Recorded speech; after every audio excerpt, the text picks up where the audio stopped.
March 2026. The AI revolution is here, but there's a problem nobody's talking about. While industry deploys AI at breakneck speed, governance moves at the pace of bureaucracy. Everyone says we need responsible AI. But when you dig into who's actually implementing it, the answer might surprise you. Today, we're investigating the governance clash. Is industry really ignoring AI safety? Or is government regulation holding back progress? The truth is more complex than either side wants to admit. Let's start with the criticism of big tech. The complaint is simple. They're shipping AI systems before they're safe. According to recent research, organizations using high levels of shadow AI, that's unsanctioned AI tools deployed without oversight, experienced an average of $670,000 in higher breach costs. Nearly 60% of IT leaders plan to introduce AI principles this year. But here's the kicker. Only 1/3 feel prepared to actually govern these systems. The critics have a point. We're seeing AI systems deployed in hiring, healthcare, criminal justice, and financial services, high-stakes domains where bias, privacy violations, and security breaches can ruin lives. And many of these systems, they went live without proper testing. The MITRE Atlas framework documents real-world AI attacks. These are vulnerabilities that are being exploited right now. These aren't theoretical risks. These are documented failures happening in production systems. But it gets worse. Most AI adoption isn't even happening through official channels. Employees are copying confidential data into public LLMs. Engineering teams are integrating AI APIs without security review. Marketing departments are using AI image generators with no brand guidelines. Many governance teams can't answer basic questions. What AI systems are running? Who approved them? What data are they accessing? Where are they deployed? If you can't answer these questions, you don't have governance.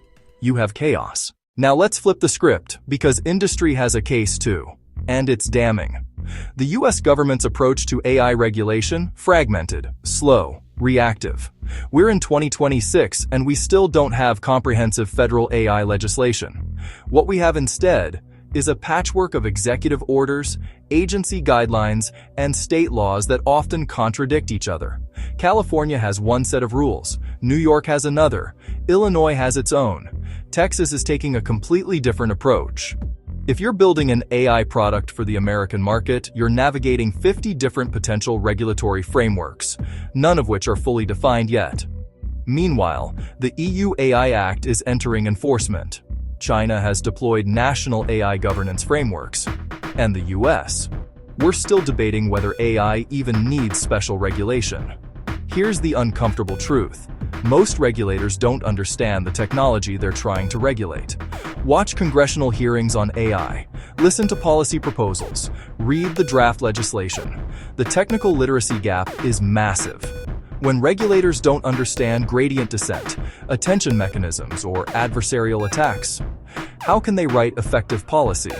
When they can't distinguish between narrow AI and AGI, between model training and inference, between open source and proprietary systems, their regulations end up either too vague to enforce or so specific they're obsolete before implementation. And here's what keeps industry leaders up at night. While US regulators debate, China isn't waiting. Neither is the EU. The global AI race is happening now. Over-regulate, and we cede leadership to authoritarian regimes with very different values about privacy, freedom, and human rights. Here's what nobody wants to admit. Industry is building governance frameworks, often faster than government. Google, Microsoft, and Anthropic have all built operational frameworks with real review boards and testing. The respected NIST AIRiskManagement framework was a government-industry collaboration, and companies are adopting it because good governance is good business. But this only works for the big players with resources for dedicated safety and ethics teams. Most organizations deploying AI don't have that luxury. This is where government should step in, not to micromanage, but to set baseline requirements and ensure auditability. The real issue isn't that industry ignores safety or that government is incompetent. It's that their incentives are fundamentally misaligned. Industry operates on quarters and product cycles. Success means market share, revenue growth, and user adoption. Safety is important, but only until it conflicts with speed to market. Government operates on election cycles and public opinion. Politicians want to be seen doing something about AI, but they also don't want to be blamed for stifling innovation or losing the AI race to China. Neither of these timeframes align with what responsible AI governance actually requires: long-term thinking, continuous monitoring, and the willingness to slow down when necessary. And then there's the accountability problem. When an AI system fails, who's responsible? The company that built the model? The organization that deployed it? The data providers? The users who provided feedback? We've seen this play out. Biased hiring algorithms? The vendor blames the training data. The company blames the vendor. The data provider blames selection bias in the customer's existing workforce. Everyone points fingers. Nobody takes ownership. There's also a talent problem. The people who understand AI deeply enough to govern it effectively, they're overwhelmingly working in industry, because industry pays 3 to 5 times what government or academia can offer. This creates a knowledge asymmetry. The experts write the systems. The experts write the governance frameworks. The experts then evaluate whether the governance is working. This isn't conspiracy. It's economic reality. But it's also a problem for democratic oversight. So what's the solution? It's not waiting for perfect regulation. It's not trusting industry to self-regulate. It's building operational readiness now. Here's what organizations need to do right now.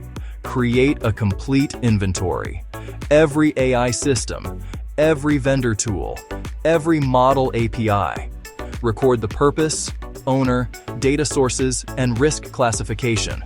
If you can't answer what AI systems are we running, you can't govern them. Every system needs a named owner, not a team, not a department. A person who can approve deployment, grant exceptions, pause systems when things go wrong, and retire systems when they're no longer needed. No more accountability void. Testing and development isn't enough. You need continuous monitoring in production. Track model drift. Watch for performance degradation. Monitor for safety violations and adversarial attacks.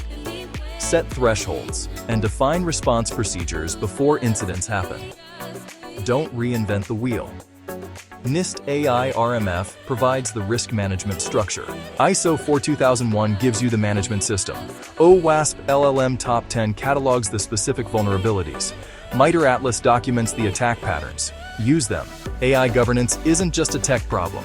You need legal expertise for compliance, security knowledge for threat modeling, domain experts for use case validation, and business leadership for strategic alignment. Siloed governance fails. So is industry ignoring safety? No. The leading companies are building sophisticated governance frameworks, but the majority aren't. They're either unaware of the risks or lack the resources to address them. Is government holding back innovation? In some ways, yes. The expertise gap is real. The regulatory fragmentation is real. The pace mismatch is real. But that doesn't mean regulation is wrong. It means we need better regulation. The organizations that will succeed in 2026 and beyond aren't waiting for someone else to solve this. They're building operational governance now. They're adopting frameworks. They're training teams. They're establishing monitoring. They're treating governance not as compliance theater, but as a strategic advantage. Because here's the truth. AI governance isn't about choosing between innovation and safety. It's about making both possible. The question isn't whether to govern AI. It's whether you'll have a say in how it's governed, or whether decisions will be made for you by vendors, regulators, or the market. If you're building, deploying, or governing AI systems, you need to understand both sides of this debate. Because the governance clash isn't going away, it's accelerating. I'm Bobby, and this is Security of AI. Thanks for watching. Please like, subscribe, and comment below.